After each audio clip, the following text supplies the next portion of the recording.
শুভ সকাল আমার বন্ধুরা, কেমন আছো তোমরা সবাই? আশা করব প্রত্যেকে খুব ভালো আছো আর সুস্থ আছো। দেখো, টানা 3 দিন ধরে বৃষ্টি হচ্ছে, একভাবে বৃষ্টি হচ্ছে, আর কারেন্ট আমাদের এখানে এত পরিমাণে অফ হচ্ছে কি বলবো। সকাল থেকে কারেন্ট অফ ছিল, ক্যামেরাটা অনই করতে পারছি না, ভাবছিলাম যে অন্ধকারের মধ্যে কি করে ভিডিওটা অন করব। তা চা করে আনছি, মেয়ে বললো মা কারেন্ট এসে গেছে, লাইটটা জ্বেলে দিলাম। দিয়ে আজকে সকালবেলা বৃষ্টি ভেজা দিনে একটু মনে হলো দুধ চা খাই, ওই জন্যে গরম গরম দুধ চা খেয়ে নিলাম, মেয়ে আর আমি দুজনে মিলে। নিয়ে এইবার সংসারের কাজকর্মে হাত দিলাম। আগেই বললাম 3 দিন ধরে বৃষ্টি হচ্ছে, ওই জন্য না কালকের কিছুটা জামা কাপড় কেচেছিলাম, ফাঁকে দিয়েছিলাম, জল ঝরে গেছিলো, রাত্রিবেলা আবার সব খাটে দিয়ে দিয়েছিলাম। আর পাখাতে চলে, যতই বৃষ্টি হোক না কেন পাখা কিন্তু চলবেই। আর একটা কী বলতো, এই বৃষ্টি ভেজা ওয়েদারে পাখা চলবে, আর একটা কাঁথা বা পাতলা চাদর গায়ে দিয়ে কিন্তু ঘুমটা কিন্তু দারুণ হয়। মানে সেই আমেজটা কিন্তু একটা অন্যরকম আমেজ, মানে এইটা না হেভি ভালো লাগে।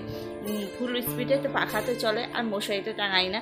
কারেন্ট যখন থাকে না তখন যদি খুব লাগে মশা কামড়ানোর জন্য মশারিতে টাঙাই, না হলে কিন্তু একদম মশারি টাঙাই না। মশারি টাঙালে একদম হাওয়া ঢোকে না, প্রচণ্ড পরিমাণে গরম হয়।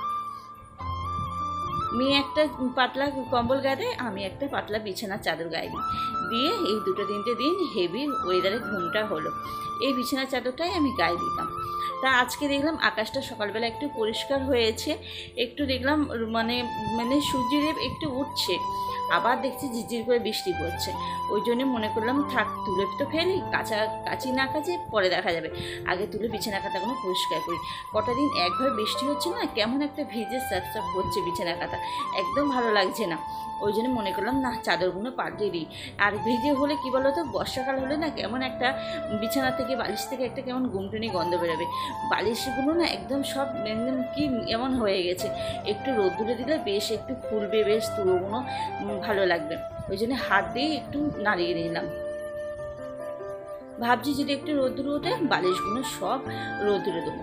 আর খানিকটা বাদে না রোদ্দুর উঠেছিল, এই জামা কাপড়গুলো সব ঘরে ফেলে দিলাম। বললাম আকাশের ওয়েদারটা একদম ভালো না, ওই জন্য না সব ঘরেই মেলে দিলাম, একেবারে বাইরে ছিল এগুলো। ভাবলাম আবার কখন মেলবো, একেবারে ঘর দরজাগুলো পরিষ্কার করলাম, একেবারে সব জামা কাপড়গুলো হচ্ছে সব রেখে তারপর ফাঁকে যাব। এখন অনেকটা সময় বাদে জানো, এখন দেখলাম রোদ্দুরটা উঠেছে, ওই জন্য না সব ডবল খাটনি হয়েছে। সমস্ত বালিশের অলগুলো আবার খুলে নিয়ে এলাম, নিয়ে এসে বালিশগুলো রোদ্দুরে দিলাম। দিয়ে আগের দিনে কত জামা কাপড় ছিল সব জড়ো করা ছিল, বললাম তো কটা দিন বৃষ্টি হচ্ছিলো, জামা কাপড়গুলো কাচতে পারছিলাম না, যেগুলো পরা সেইগুলো ছাড়া একটা জামা কাপড় কাচতে পারছিলাম না, সব ঢিপি করে রাখছিলাম। তা আজকে দেখলাম আকাশটা বেশ পরিষ্কার হয়েছে, ভাবলাম যে হাওয়ায় হাওয়ায় শুকিয়ে যাবে খুলে দিয়ে।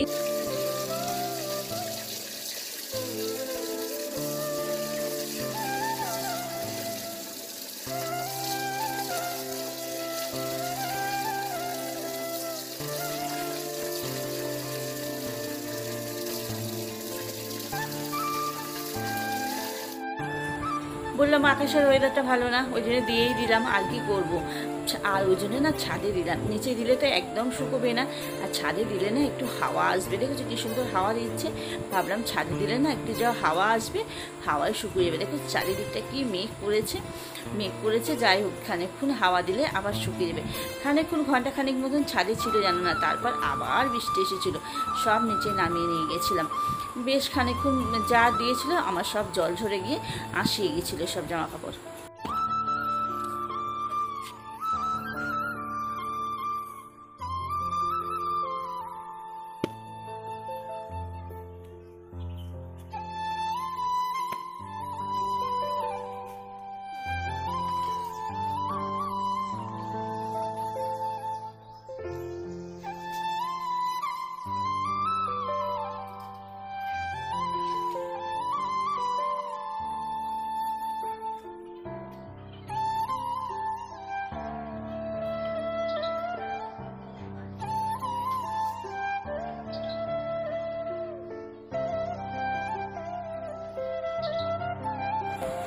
আর রান্নার এখানে দেখো সমস্ত জিনিস গুছিয়ে নিয়েছি।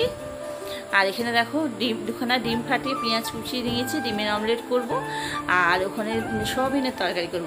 সয়াবিনগুলো না লবণ দিয়ে একটু করে সিদ্ধ করে নিয়েছি, বেশিক্ষণ ভেজাতে পারিনি, খেয়াল ছিল না। সকাল থেকে ভাবছিলাম কি রান্না করবো ঠিক করতে পারছিলাম, তাই ভাবলাম লাস্টে সয়াবিন করি। লবণ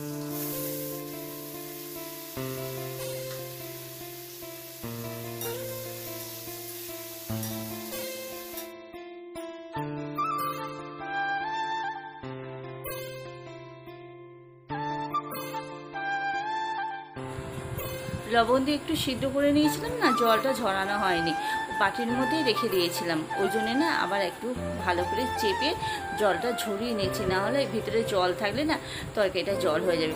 আলুটাকে প্রথমে একটু লবণ দিয়ে ভেজে নিলাম, ভেজে নিয়ে তারপরে না ওই পাঁচফোড়ন, তেজপাতা, শুকনো লঙ্কা সব কিছু দিয়ে আদা দিয়ে একটু কষিয়ে নিলাম, নিয়ে তারপর জল দেবো।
রান্নাঘরের সমস্ত কাজকর্ম মিটিয়ে নিলাম রান্নার পর। আর ওইদিকে এসে গেছি মুষলধারে বৃষ্টি।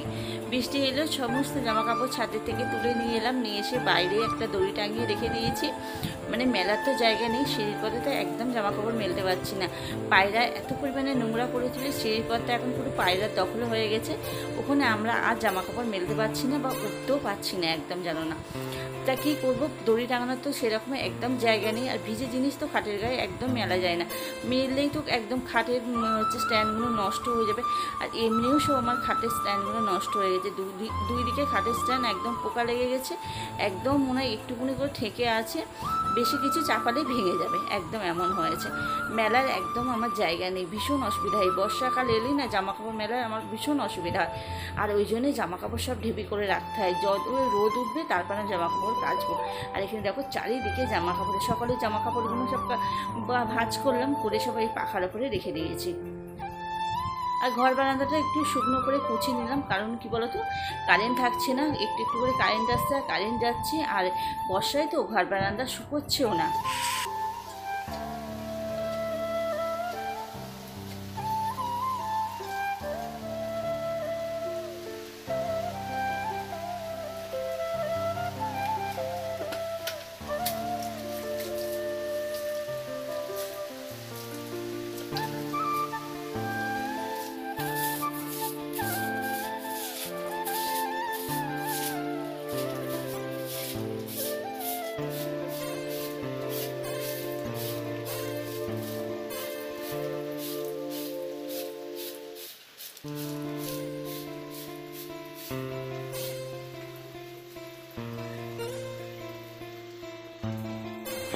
এবারে চালের বস্তাটা এত খারাপ দিয়েছে কি বলবো জানো না। সকালবেলা ভাত করেছিল, এখন 1:30 মতন বাজে, এখন খাবার খেতে এসেছি, তা ভাতটা না একদম কেমন হয়ে যাচ্ছে। ওই জন্যে আবার দুপুরের বেলা ভাত বেড়ে নিয়ে আবার যে কটা ভাত ছিল ভাতের মধ্যে জল দিয়ে দিলাম, দিয়ে ভাত কটা ফ্রিজে রেখে দেবো। দেখছি কতগুলো ভাত বেশি রয়েছে, তাই যে মেয়ে আর আমার খাবারটা বেড়ে নিয়ে এখন খাওয়া দাওয়া করছি। আজকের ভিডিওটা এখানেই শেষ করছি, কালকে আবার দেখা হবে, টাটা।